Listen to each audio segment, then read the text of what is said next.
Welcome back to ImpactEd, episode 23. Good to see you. Yeah, great to be back and really appreciate you joining us again. You'll notice, James, your updated graphic with your new title. Thank you very much. We've been asked for some clarification around targets and the terminology. So today, what we'd like to do is we're going to unpack the difference between improvement measures, progress measures. We've also been asked around clarification on where should I put this particular target in my plan. Yeah. Now, this is all down the track a bit. We're still all working on situational analysis and we're encouraging people to stay there. But I guess this is one for your back pocket, to channel Tim McCallum, for your back pocket so that when you get there, that you're clear in your thinking and you will be making some assessment as you go about where you want to be. We can't help it, we're human. Yeah, and people are looking at the exemplar or the examples, I should say, on the SIA website, and it's come out of those a few of the questions. James, this example comes straight off the SIA website and it is from the large high school. And the questions that have been asked relate to the difference between improvement measure and progress measure. And if we look in the top row, 2021 was a progress measure, 2022 was a progress measure, 2023 was a progress measure, and 2024 was an improvement measure. In the middle row, we note that 2023 was the improvement measure, and in the third row, we note that it was in 2022. Now, that's caused some principals to ask for clarification. And I suppose the easy answer is it's an improvement measure for the year that it falls due. Yes. And so I think that's the easiest way. An improvement measure relates to the system negotiated targets, or as we've termed them locally, the school targets. And a progress measure is that improvement component that the school makes up that can occur either before the improvement measure or post the improvement measure. And there's the purpose of a progress measure is to help you understand whether you're on track. Yep. I guess in its simplest form.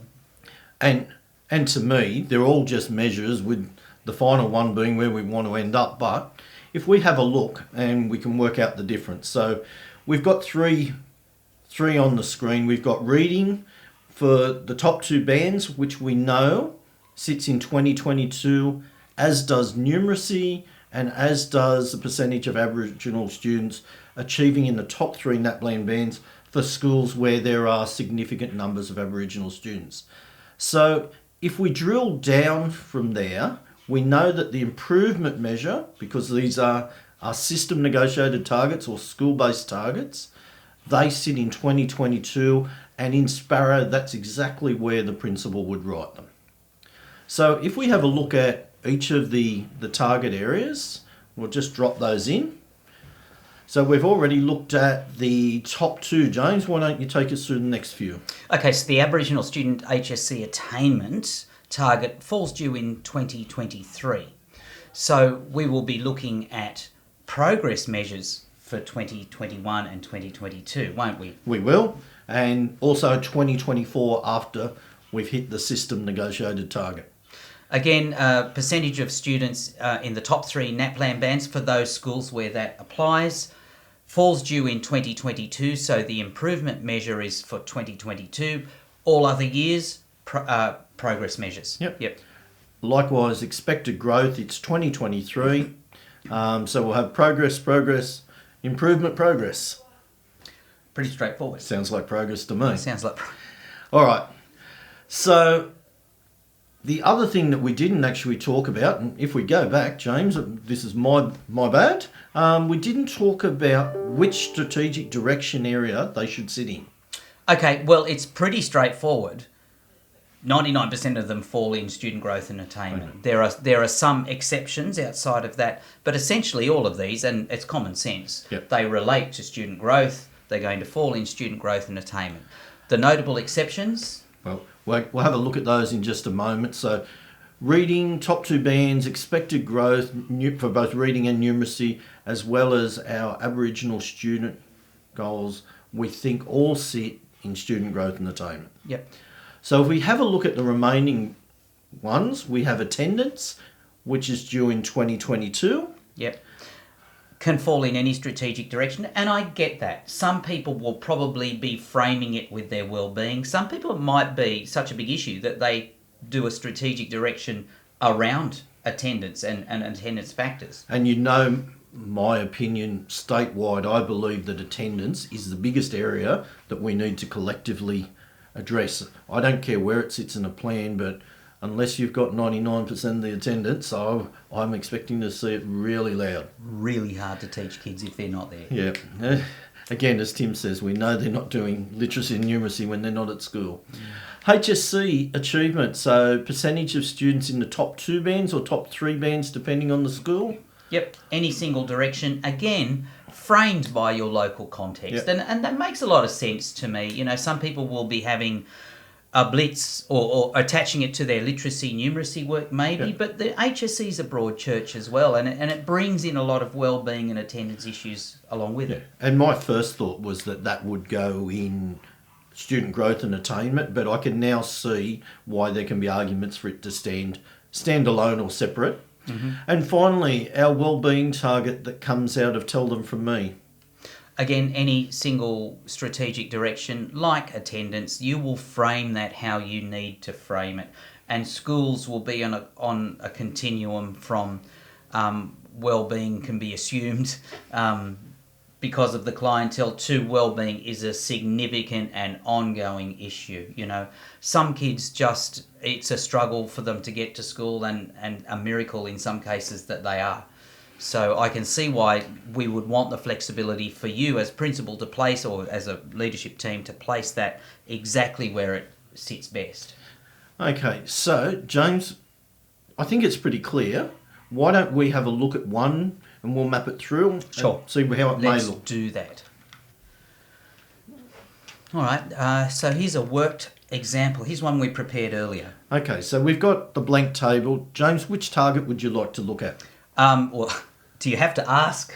Top 2 bands, I would say reading. Oh, what a great choice, James. Yeah. Okay, so when's our reading target due? 2022. Okay, so, and actually I should have given you some data. We'll need that as we go along, but we know that 2022 it's due. Okay, so, and for those who this is new for, the baseline is the average of 2 years worth of your school's data that gives us the baseline. Lower bound, that's where we're at least shooting for. Upper bound is more aspirational. So we've got an average of where we've been, and we've got a bracketed target between a lower bound and an upper bound. And I've got to point out to the viewer that you're pointing very nicely at the screen to help them see. Thank you. Okay, sorry, that was very mean of me.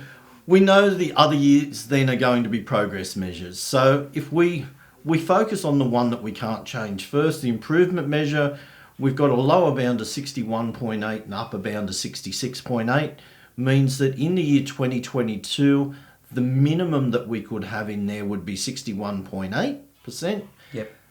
James, this is the question that I often get asked. How do we then map forward or back? Should you do one or the other? Does it matter? We've touched on this briefly before, and we talked about a concept of halving the difference. However, there's also a thing called an implementation dip. In layman's terms, that means we know we're shooting for a target and we know we have to change a bunch of stuff, right? How soon do we expect that bunch of stuff to be in place? And so that brings into your concept of change management.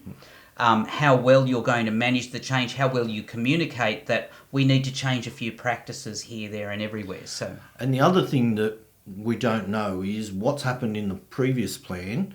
And so while we're focusing on reading, if it's already been a volume of work, we could be well on the way. So for today, what we have done in 2021, now it's me pointing at the screen, we did halve the difference. And then we've looked to extend to the upper bound in 2023, and we've stretched that out to 70% in 2024. Now, they are arbitrary figures with the exception of the improvement measure. and we've got some theory that we could justify ours. Yep. Okay. So running through my mind and running through your mind when you're thinking about this is the 2021 progress measure. You made a good point. Have we been working on this?